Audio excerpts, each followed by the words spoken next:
And Jerry, it's good to be with you one more time. All week long, we've been talking about these documentaries that we've been doing here at Crossroads and 100 Hunley Street. And you have been on the road a lot this fall.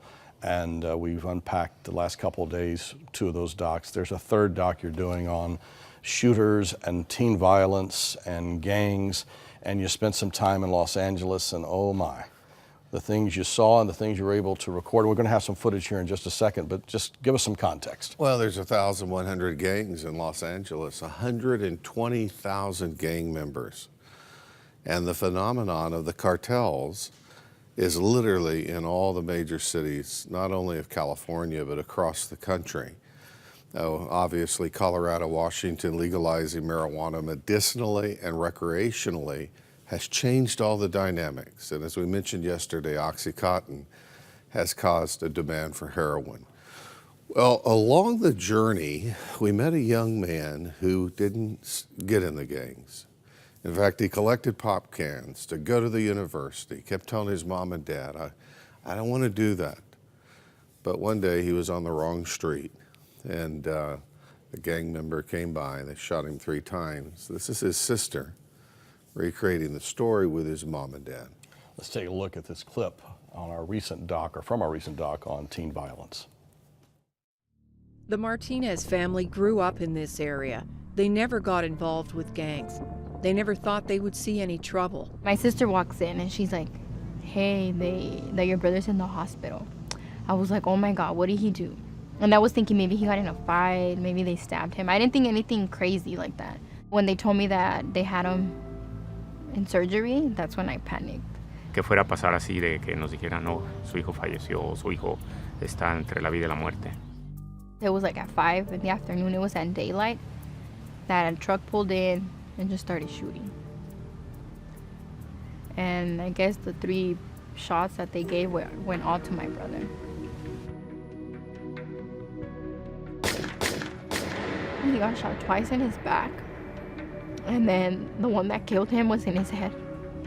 That's what, I don't know if that's what the person was aiming for to kill him, but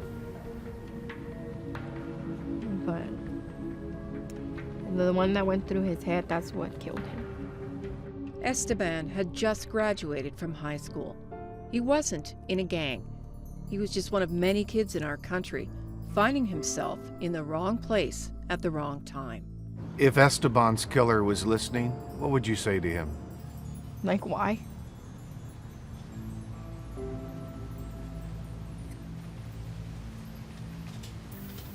Just why him? There was a bunch of guys there that were gang related.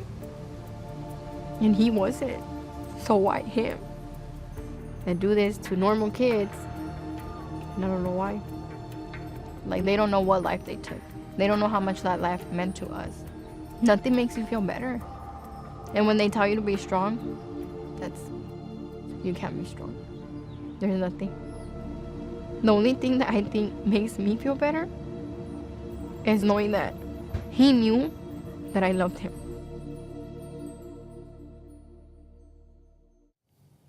Jerry, that's just heart-stopping, heartbreaking. Just one life of dozens, and when you multiply families that are involved that are affected by this kind of violence every single day in just that one city.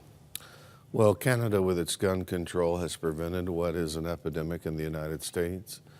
We have 30,000 plus murders a year. Our major cities are literally gang and crime ridden. It is so important for Crossroads to speak into these issues, and we profiled a great Jesuit priest who went into the heart of gangland, created Homeboy Industries, 45 bakeries, where gang members are being rehabilitated. And they're taking their tattoos off while everybody's wanting to put them on across America. It was just such a pleasure. And again, for them to allow us to come because they spurn so many crews. Crossroads, and perhaps it's because we're based here in Canada, they have such an open door.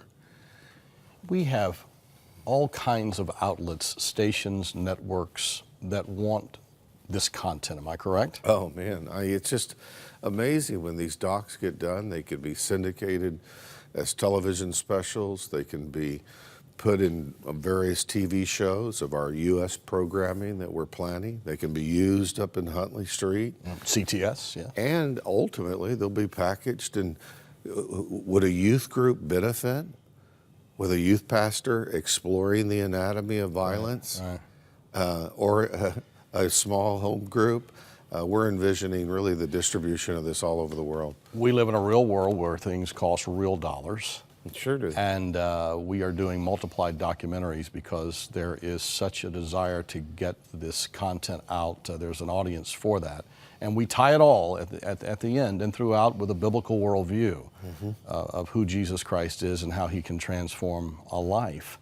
What does a documentary cost like the one we've just seen? It's about $100,000, and that's why we depend on the Friends of Crossroads, because it would be easy for us to be like a self-centered church, and often many churches are like cafeterias, just feed me, feed me, feed me. But we have to reach out. And in every one of these documentaries, there's this dynamic faith story of how Jesus Christ and a personal relationship with God made the difference. I truly reach out to our friends who think broader and bigger, and they realize there's a world that doesn't know. Help us tell them, and you do that by your special giving. And boy, when people watch these docs, John, they are ready to give. If you would call us and pledge something toward helping us with these documentaries, part of our outreach here of Crossroads and 100 Huntley Street, we would be profoundly grateful. The pledge lines are open at 1-888-288-0003. That's 1-888-288-0003. And when you call, we would love to send as an expression of our appreciation this marvelous book that's being so well received and read across the country. What Are You Afraid Of? By our friend Dr. David Jeremiah.